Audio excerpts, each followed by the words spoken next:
This is basically a list of great players who didn't turn out to be great. Here's the deal. It's not just bust. It's sort of my own, look, you guys asked me to do a list, so I'm doing it. It's just a list of dudes that I loved in college football, okay, that I had just college football crushes on that I maybe expected a little bit more out of at the pros. It doesn't mean they were bust, didn't mean they were bad pros, but here we go. The first guy is a dude who used to ruin Oregon practices, and that's D'Anthony Thomas. I got to see him live a few times. Now, granted, he's with the Chiefs now, but he couldn't be tackled. Like Mamba. Like anytime, Crenshaw, so anytime somebody thought they had an angle on him, you just never did. And when Chip Kelly would talk to us about practice, he said he screwed up. He was so good that he would screw up their tempo in practice because they had to wait until he came back from running it deep for a touchdown every time. He's been okay. You know, he's got 6 career TDs, but he couldn't be tackled in college football. Okay, Right.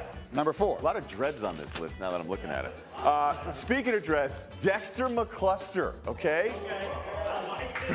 Now, for whatever reason, I seem to love the Chiefs guys here. But at Ole Miss, he did everything. 1,000 yards receiving, 500 yards rushing. They used him all over the place. And when you watch him in college, you wonder, okay, how is he going to hold up? He had an okay career here, but in college, he was one of my favorite guys on Saturdays. We continue. We all know this dude. Oh, no. Trent Richardson. Yeah. Okay. D'Anthony Thomas couldn't be tackled if you had the angle on him. You could have the angle on Trent Richardson at Alabama, and it didn't matter. The first guy never took him down. His teammate Mark Ingram won the Heisman. I actually thought in college Richardson was better. He had a nickname on message boards in Tuscaloosa that was a swear that I can't use right now, okay? But didn't work out in the pros. Tavon Austin, still in the league. He's a dude who got paid, switched teams now. But what he used to do when he was at West Virginia was off the charts. I remember being stuck at a bar in Columbus for an Ohio State game. Stuck at a bar. Well, it was a hotel bar. 500, and we watched this dude. He had 572 all-purpose yard game in a game against Oklahoma in 2012. He averaged 224 per game that season. He was the 8th pick, but it didn't actually really have, look, they were still searching for him to be the guy when he was with the Rams. Number 1 overall.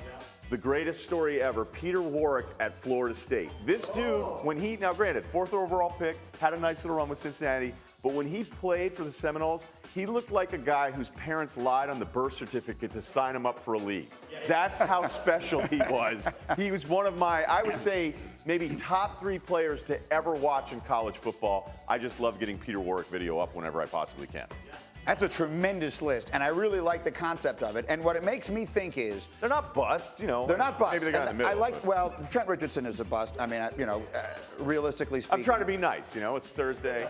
Are you usually nice on Thursdays? That's my nice day. Yeah. But here's the part of it that what it makes me think is that football is just the most codependent sport that we have, right? So how much of it comes down to the situation that you find yourself in? Now, Richardson got drafted, got traded a year later, and it didn't work anywhere he went.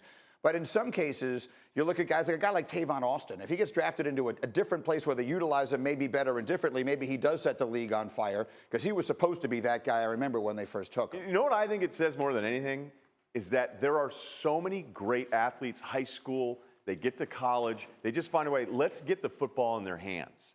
And in the pros on Saturday, it just doesn't work that way. Yeah. There's so many guys that I have loved on Saturdays that you go, can he have a career? And most of them don't. Most of all these dynamic, do-everything guys. Jeff Demps is another name. Percy Harvin, somebody out of Florida. Now, Harvin had a bunch of other stuff going on. But that transition from dominant Saturday, do-everything guy, not many of them make it, actually. It seems for me like you got a running back. Yep.